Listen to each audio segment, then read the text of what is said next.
कक्षा 9 विज्ञान अध्याय 6 के उत्तक पाठ से आज हम अध्ययन करेंगे और उत्तक के बारे में जानकारी लेंगे। उत्तक का क्या महत्व है और उत्तकों को हम किस प्रकार से इस अध्याय में पढ़ेंगे। तो बच्चों बड़े ध्यान से अपनी किताब की सहायता भी लीजिए। आपके पास किताब होगी, अपनी किताब के माध्यम से आप इस अध्याय को पढ़ सकते हैं। जैसे कि यहाँ पे लिखा है अध्याय 6 उत्तक टिश्यू। हमने पिछले अध्याय में भी पढ़ा कि सभी जीवित प्राणी और पौधे कोशिकाओं के बने होते हैं और एक जो कोशिक जीवों में सभी मौलिक कार्य एक ही कोशिका द्वारा किए जाते हैं। आपने एक कोशिकीय जीव के बारे में भी अच्छी तरीके से जानकारी हासिल की थी छोटी कक्षाओं में कि एक कोशिकीय जीव उन्हें कहते हैं जिनका शरीर सिर्फ एक ही कोशिकाओं का बना होता है। बहुत सारे उदाहरण आप एक कोशिकीय और बहुकोशिकीय के जानते होंगे। जैसे एक कोशिकीय जीव में अमीबा, पैरामीशियम, यूग्लिना, इनका शरीर एक ही कोशिकाओं का बना होता है। और सबसे महत्वपूर्ण बात इसमें यह है कि जैसे हमारा शरीर बहुकोशिकीय है तो हमारे शरीर में बहुत सारे अंगक हैं, ऑर्गन्स हैं और प्रत्येक अंग अलग अलग कोशिकाओं का बना है, इसलिए हम बहुकोशिकीय जीव हैं। लेकिन जिनका शरीर एक ही कोशिका का बना है तो इसका मतलब उसमें शरीर के कोई भाग नहीं होंगे, यानी देखने के लिए आँख नहीं होंगे, सुनने के लिए कान नहीं होंगे और न खाने के लिए मुंह होगा ना, और अपने शरीर में जो अपशिष्ट पदार्थ है उनको उत्सर्जित कर। तो आगे पढ़ेंगे हम। यहाँ पे लिखा है कि जो अमीबा में एक ही कोशिका द्वारा गति, भोजन लेने की क्रिया, श्वसन क्रिया और उत्सर्जन क्रिया संपन्न की जाती है। लेकिन बहुकोशिकीय जीवों में लाखों कोशिकाएं होती हैं। इनमें से अधिकतर कोशिकाएं कुछ ही कार्यों को संपन्न करने में सक्षम होती हैं। प्रत्येक विशेष कार्य कोशिकाओं के विभिन्न समूहों द्वारा किया जाता है। कोशिकाओं के ये समूह एक विशिष्ट कार्य को ही अति दक्षता पूर्वक संपन्न करने के लिए सक्षम होते हैं। मनुष्य में पेशीय कोशिका फैलती और सिकुड़ती है जिससे गति होती है। तंत्रिका कोशिका है संदेशों की वाहक होती है, यानी रक्त, ऑक्सीजन, भोजन, हार्मोन्स, अपशिष्ट पदार्थों का वहन करता है। पौधों में वहन नलिकाओं से संबंधित कोशिकाएं भोजन और पानी को एक जगह से दूसरी जगह ले जाते हैं। जैसे आपने जड़ों में देखा होगा कि जाइलम होता है और पत्तियों में फ्लोएम होता है। तो जाइलम और फ्लोएम का काम क्या होता है पौधों में, यानी जड़ों द्वारा खाद्य पदार्थों और जल को अवशोषित कर पौधे के विभिन्न भागों तक पहुंचाना। और ठीक इसी प्रकार फ्लोएम का पत्तियों में जो भोजन बना होता है उस भोजन को पौधे के विभिन्न भागों तक यानी जड़ों तक पहुंचाना। तो प्रत्येक इसी प्रकार से कोशिकाओं का कार्य मनुष्य में भी है, जीवों में भी है और पौधों में भी है। अतः बहुकोशिकीय जीवों में श्रम विभाजन होता है। श्रम का मतलब क्या होता है, वर्क। और जो लोग बहुकोशिकीय, हम जब श्रम करते हैं यानी श्वसन कर रहे हैं उसमें भी श्रम है, हम लोग सांस ले रहे हैं वो भी श्रम है। तो जिस प्रकार हम जितने भी बहुकोशिकीय जीव हैं उस में श्रम विभाजन यानी सबका अलग अलग काम है, श्रम विभाजित कर रखा है, यानी कार्य को बांट रखा है। हमारे फेफड़े सांस लेंगे और जो हमारी गुर्दे हैं, किडनी हैं, सबके अलग अलग काम बांट रखे हैं। कोशिकाओं के काम अलग बांट रखे हैं। तो शरीर के अंदर ऐसी कोशिकाएं जो एक तरह का कार्य को संपन्न करने में दक्ष होती हैं सदैव एक समूह में होती हैं। इससे ज्ञात होता है कि शरीर के अंदर एक निश्चित कार्य के लिए निश्चित स्थान पर कोशिकाओं के एक विशिष्ट समूह द्वारा संपन्न किया जाता है। कोशिकाओं का यह समूह उत्तक कहलाता है। देखिए यहाँ पे इस तरीके से हम कोशिका भी बोल सकते हैं। कोशिका किसे कहते हैं, यानी शरीर के अंदर एक निश्चित कार्य के लिए एक निश्चित स्थान पर कोशिकाओं का एक विशिष्ट समूह होता है जिसको हम कोशिका समूह कह सकते हैं। कोशिकाओं का एक समूह उत्तक कहलाता है। ये उत्तक अधिकतम दक्षता के साथ कार्य कर सकने के लिए विशिष्ट क्रम में व्यवस्थित होते हैं। रक्त, फ्लोएम तथा पेशी उत्तक के उदाहरण हैं। और यहाँ पे आप इस तरीके से भी समझ सकते हैं। उत्तकों की विभाजन क्षमता के आधार पर ही पौधों के उत्तकों यानी जो पादप उत्तक हैं उनका वर्गीकरण किया जाता है। वृद्धि अथवा विभाजोत्तक तथा अस्थायी उत्तक जंतुओं में कोशिका वृद्धि अधिक एक रूप होती है। अतः जंतुओं में विभाज्य तथा अविभाज्य क्षेत्रों की कोई निश्चित सीमा नहीं होती। अंगों और अंग तंत्रों की संरचनात्मक संगठन जटिल पौधों की अपेक्षा जटिल जंतुओं में अति विशिष्टता सीमित होती है। यह मूल अंतर जीवधारियों के दो महत्वपूर्ण समूहों के जीवन यापन के विभिन्न तरीकों को दर्शाता है, विशेषकर इनके भोजन करने की प्रक्रिया। संरचनात्मक संगठन, एक ओर पौधों के गतिहीन अस्तित्व, एक ओर तो पौधे इधर उधर हिलते विचरण नहीं करते, और दूसरी ओर जंतु के प्रचलन के लिए अंग तंत्रों के विकास हेतु विभिन्न प्रकार से अनुकूलित होते हैं। यानी जंतुओं को तो इधर उधर जाना है भोजन की तलाश करने के लिए, अपने रहने के लिए, तो इस प्रकार से उनका जो होता है अंग तंत्रों का विकास क्या होता है, विभिन्न प्रकार के अनुकूलित होता है, वातावरण के अनुकूलित होता है। जटिल जंतुओं तथा पौधों के संदर्भ में अब इन ऊतकों की अवधारणा के बारे में विस्तृत चर्चा करेंगे, और इससे हम आसानी से समझ सकते हैं कि किस प्रकार से ऊतक होते हैं, ऊतकों के प्रकार क्या हैं, कौन कौन से ऊतक हैं, शरीर के किस भाग में कौन से ऊतक हैं, और किस प्रकार से ऊतक बनते हैं, किस प्रकार से ऊतक टूटते हैं, और यहाँ पे जो ऊतकों का विभाजन होता है, विभाजोत्तक यानी मेरिस्टेमेट किस तरीके से होता है, इस सारी जानकारी हम आगे लेंगे। यहाँ पे दो प्रश्न दे रखे हैं, बहुत अच्छे प्रश्न हैं। यहाँ पे जो प्रश्न है ऊतक क्या हैं और बहुकोशिकीय ऊतक क्या है, इसका आपने ये वाला प्रश्न लिखना है, इसका उत्तर। अब बहुकोशिकीय जीवों में ऊतकों का क्या उपयोग है, मैंने बहुत सारी बातें अभी बताई, आपने उसका उत्तर लिखना है। नहीं आएगा तो उसे आप मेरे से संपर्क कर सकते हैं।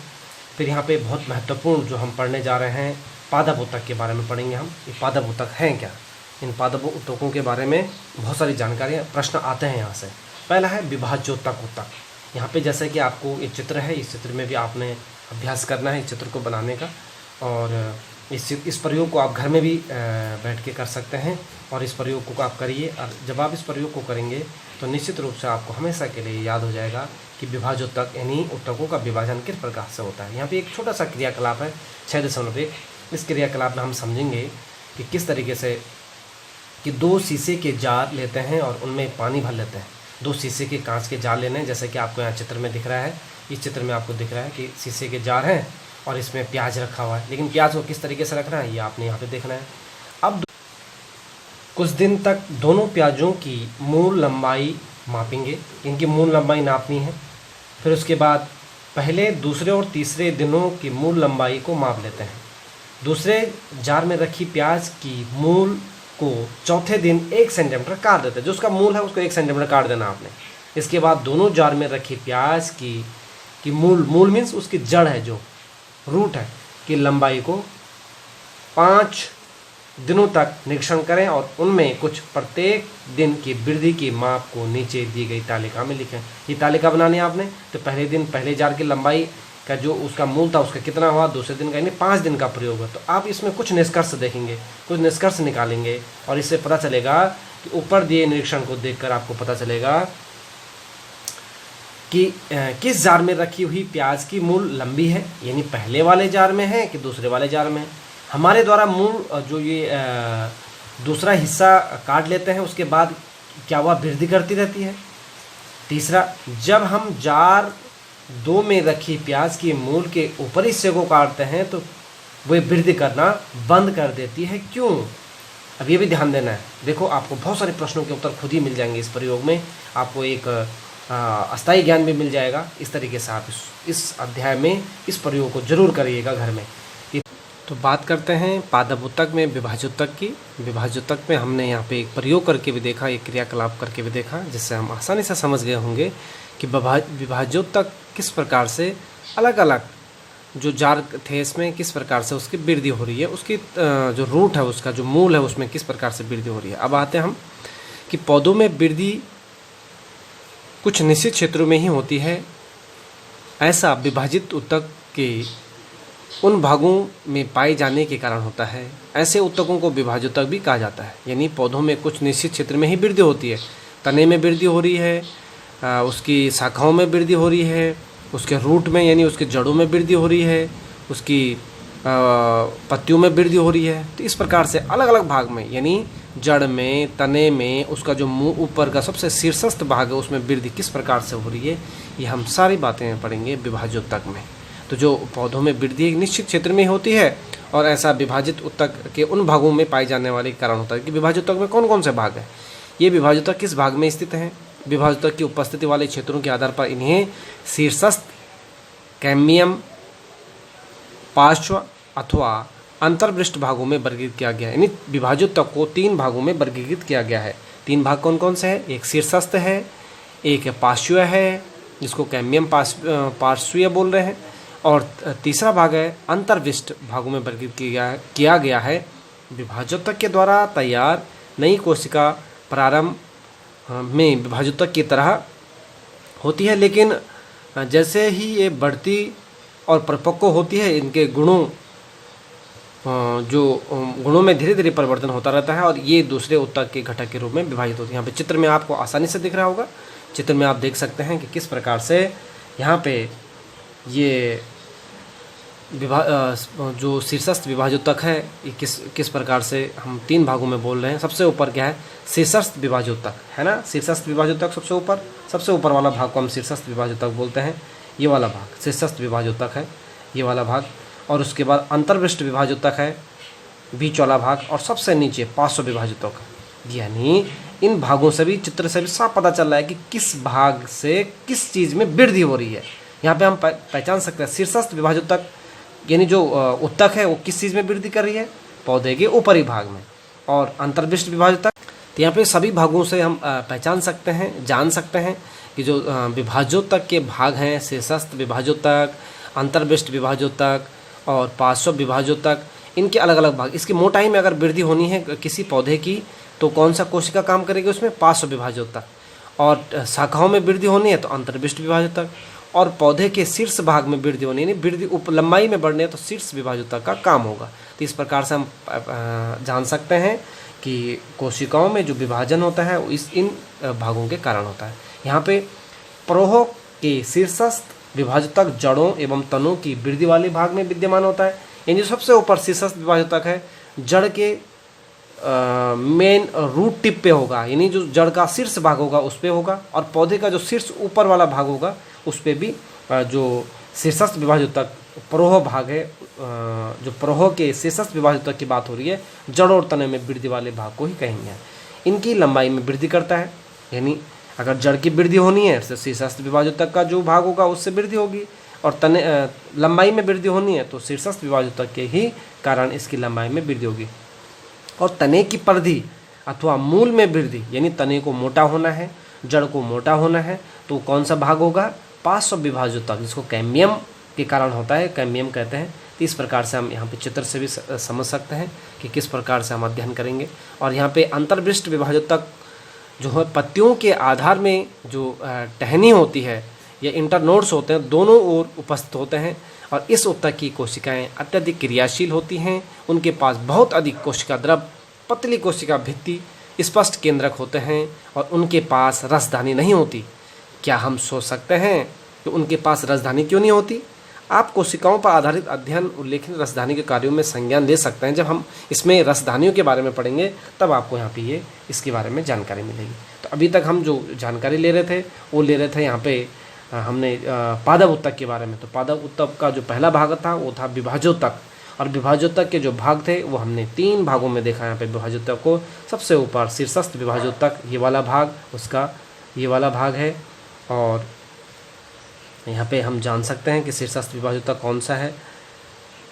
यहाँ पे शीर्षस्थ विभाजोत्तक ये वाला भाग, इसकी बात कर रहे हैं हम। अंतर्वृष्ट विभाजोत्तक ये वाला भाग, यानी तने की वृद्धि में करेगा ये वाला भाग।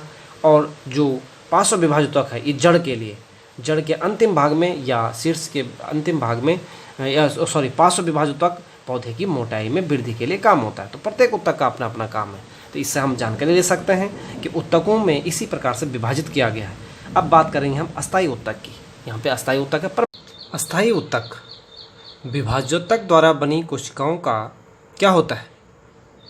आपके मन में बहुत सारे प्रश्न आ रहे होंगे कि जो विभाजोत्तक द्वारा बनी कोशिकाओं हैं उसका क्या होता है। उसके बाद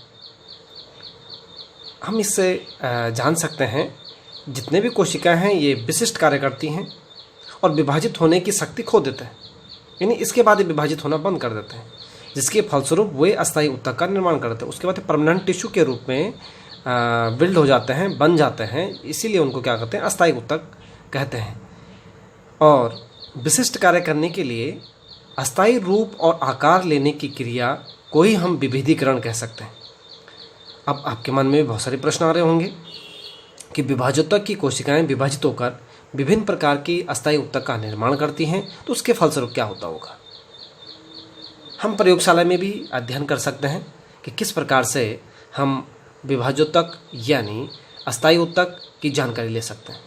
हम यहाँ पे तने, जड़ का सेक्शन काट सकते हैं, टीएस काटेंगे इसका, और तने को काटने के बाद आप देखेंगे इसमें सैफ्रेलिन मिलाएंगे ताकि रंजित हो जाए, रंजक के रूप में लगाते हैं, इसमें कलर के रूप में लगाते हैं ताकि विभाजित हो जाए। हम जो बात पढ़ने जा रहे हैं यहाँ पे, मुख्य बात ये पढ़ने जा रहे हैं कि हम किस प्रकार से इन कोशिकाओं को पहचान सकते हैं। देखिए यहाँ पे आपको दिख रहा होगा कि इतनी सारी, ये यहाँ पे तने का सेक्शन काट है, और तने के सेक्शन काट में हमने क्या किया, इसके बहुत जो बाहरी भाग है इसको हमने एपिडर्मिस बोला, फिर उसके अंदर का बाद हाइपोडर्मिस, फिर उसके अंदर का कॉर्टेक्स है, फिर एंडोडर्मिस है, फिर देखो हर चीज़, कोशिका में बहुत सारी अन्य कोशिकाएं भी है, प्रत्येक का अलग अलग भाग है, अलग अलग कार्य है। यहाँ पे फ्लोएम दिख रहा है आपको, यहाँ पे कैम्बियम दिख रहा है, यहाँ पे मेटाजाइलम दिख रहा है, यहाँ पे प्रोटोजाइलम दिख रहा है, यहाँ पे मज्जा किरण है, यहाँ पे जाइलम है।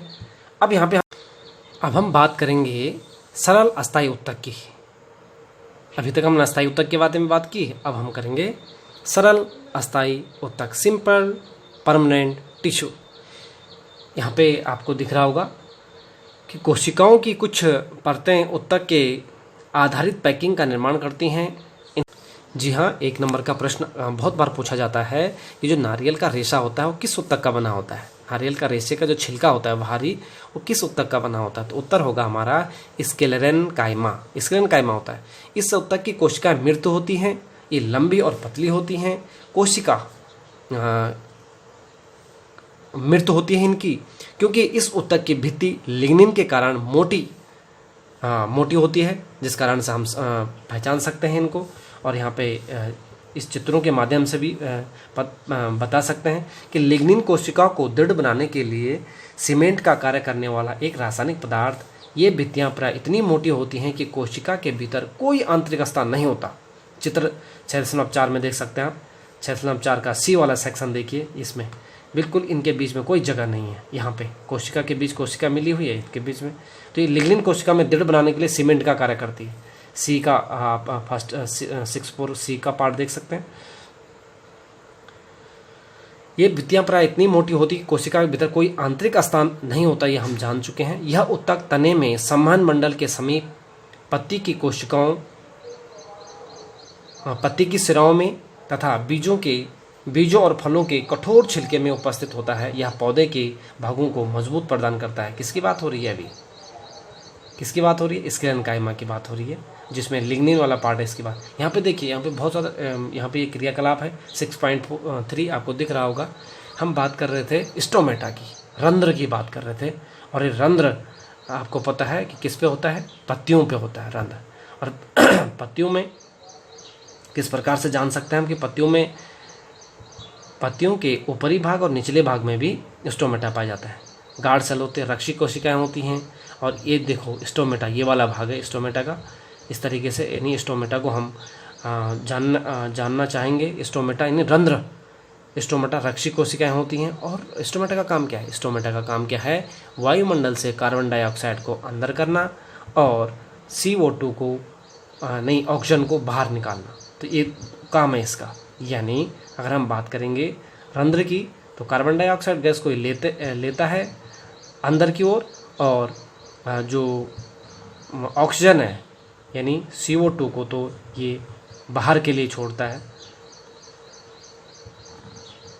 और O2 जो ऑक्सीजन है उसको हमारे लिए पर्यावरण में, वायुमंडल में छोड़ता है। तो देखो कितनी अच्छी बात है कि जो रंध्र कोशिका हैं ये CO2 और O2 को स्टोमेटा के द्वारा, रंध्र के द्वारा। अब देखिए द्वार कोशिकाएं, इसमें एपिडर्मिस कोशिका है, पार्श्वदृश्य है, और ये वाला भाग आपको। अब अगला टॉपिक पढ़ेंगे हम इसी में, जटिल अस्थायी ऊतक। इन कॉम्प्लेक्स परमानेंट टिश्यू, जटिल जैसे ही नाम है इसका जटिल, इससे भी आप अनुमान लगा सकते हैं कि किस प्रकार से हम जटिल अस्थायी ऊतक का अध्ययन करेंगे। यानी अब तक हम एक प्रकार की कोशिकाओं से बने हुए भिन्न प्रकार के ऊतकों पर विचार कर रहे थे, जो कि एक तरह से दिखाई देते हैं, और ऐसे ऊतकों को साधारण या अस्थायी ऊतक कहते हैं। अन्य प्रकार के अस्थायी ऊतक को जटिल ऊतक कहते हैं। और जटिल ऊतक एक से अधिक, जटिल ऊतक यानी हम इसके बारे में ऐसे कह सकते हैं कि ऐसे ऊतकों को साधारण अस्थायी ऊतक भी कहते हैं, और जो जटिल ऊतक हैं एक से अधिक प्रकार की कोशिकाओं से मिलकर बने होते हैं, और ये सभी एक साथ मिलकर एक इकाई की तरह कार्य करते हैं, एक यूनिट की तरह कार्य करते हैं। जैसे इसके दो भाग अच्छे तरीके से आप लोग जानते हैं, जाइलम और फ्लोएम। जैसा कि मैंने कहा कि आप आगे अध्ययन करेंगे जाइलम और फ्लोएम के बारे में। तो जाइलम और फ्लोएम इसी प्रकार के जटिल ऊतक हैं। दो उदाहरण अच्छे हमारे पास हैं। तो इन दोनों का जो संवहन ऊतक, इनको संवहन ऊतक भी कह सकते हैं। यह ऊतक बड़े पौधों की एक विशेषता है कि उनको स्थलीय वातावरण में रहने के अनुकूल बनाती हैं। जैसे चित्र 6.3 में आपको दिख रहा होगा, 6.3 में आपने देखा अभी कुछ देर पहले कि तने के भाग को देखा था हमने, उसमें बहुत सारे ऊतक थे, जाइलम फ्लोएम भी हमने देखा था। तो यहाँ पे आपके मन में एक प्रश्न आएगा कि क्या हम संवहन बंडल में जो मौजूद विभिन्न प्रकार की कोशिकाओं होती हैं, वो क्या उनको देख सकते हैं? बिल्कुल देख सकते हैं। तो यहाँ पे आप पहले हम बात करेंगे जाइलम की, बात करेंगे कि जाइलम में कौन कौन से भाग हैं। तो जाइलम में जो भाग हैं उसके सबसे पहले है जाइलम ट्रैकिड्स। जाइलम ट्रैकिड्स की बात करेंगे तो जाइलम ट्रैकिड्स है यहाँ पे पहला भाग। कौन सा भाग? जाइलम ट्रैकिड्स, ये वाला भाग जाइलम ट्रैकिड्स। दूसरा है वाहिका, दूसरा भाग है वाहिका। तीसरा भाग है जाइलम पैरेन्काइमा। तो कितने भाग हो गए इसके? 4 भाग, 1 2 3। जाइलम ट्रैकिड्स, वाहिका और जाइलम पैरेन्काइमा और जाइलम फाइबर चौथा भाग। यानी ये तीसरा भाग था और ये जाइलम फाइबर 4 भागों के से मिलकर बनता है कौन सा? जाइलम कोशिका। कौन कौन सी है? पहला भाग कौन है? जाइलम ट्रैकिड्स, तब है वाहिका, फिर है जाइलम पैरेन्काइमा और जाइलम फाइबर जिसको रेसे से मिलकर बनाता है। इन कोशिकाओं की कोशिका भित्ति मोटी होती हैं और इनमें से अधिकतर कोशिकाएं मृत होती हैं। ट्रैकिड्स और वाहिकाओं की संरचना होती है और इनके द्वारा पानी और खनिज लवण का ऊर्ध्वाधर संवहन होता है। और पैरेन्काइमा क्या करती है? भोजन का संग्रह करता है और यह किनारे की ओर पानी के पार्श्वीय संवहन में मदद करता है। और फाइबर मुख्यतः सहारा देने का कार्य करता है। सबका अलग अलग काम है जाइलम का। जैसे कि हमने कहा कि जाइलम जो पहला भाग है इसकी बात करेंगे तो पानी और खनिज लवणों को ऊपर के लिए पहुंचाता है। फिर पैरेन्काइमा भोजन का संग्रहण करता है और किनारे की ओर जो पानी का पार्श्व संवहन हो उसमें मदद करता है। और फाइबर जो होता है, जो जाइलम फाइबर है, वो उसको सहारा देता है, स्ट्रॉन्ग बनाता, सपोर्ट करता है, करने का कार्य करता है जाइलम में।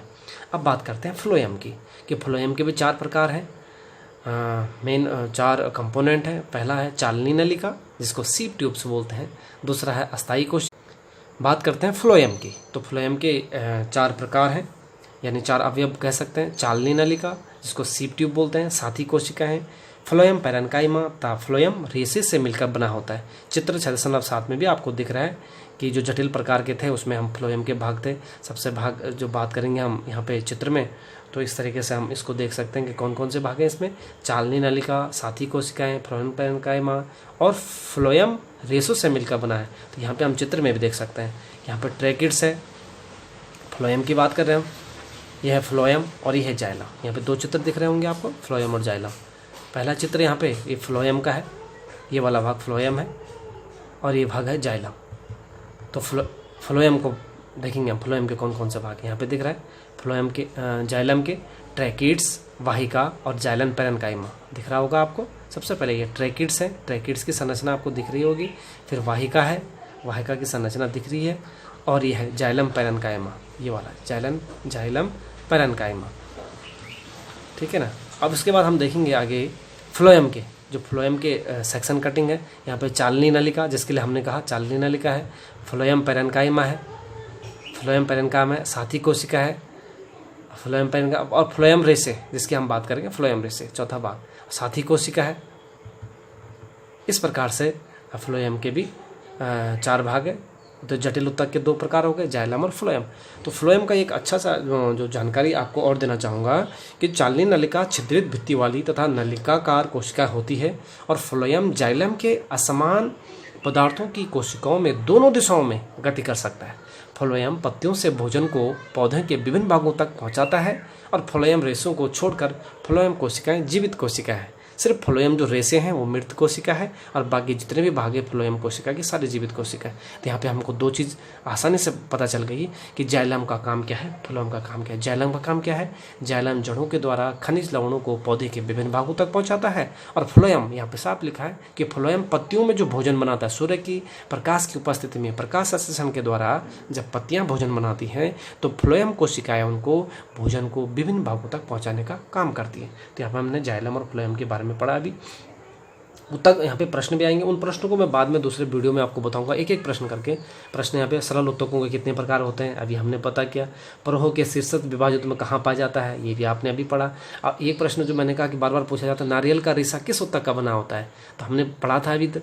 और फ्लोएम के संगठक कौन कौन से हैं, यानी फ्लोएम के अवयव कौन कौन सा है, अभी हमने 4 अवयव के बारे में बताया। मैं इन प्रश्नों को आपको लास्ट में सारे प्रश्नों को एक एक करके सॉल्व कराऊंगा क्योंकि विषय वस्तु को भी आगे बढ़ना है। फिर हम बाद में जंतु उत्तक का अलग से वीडियो बनाएंगे। आप लोग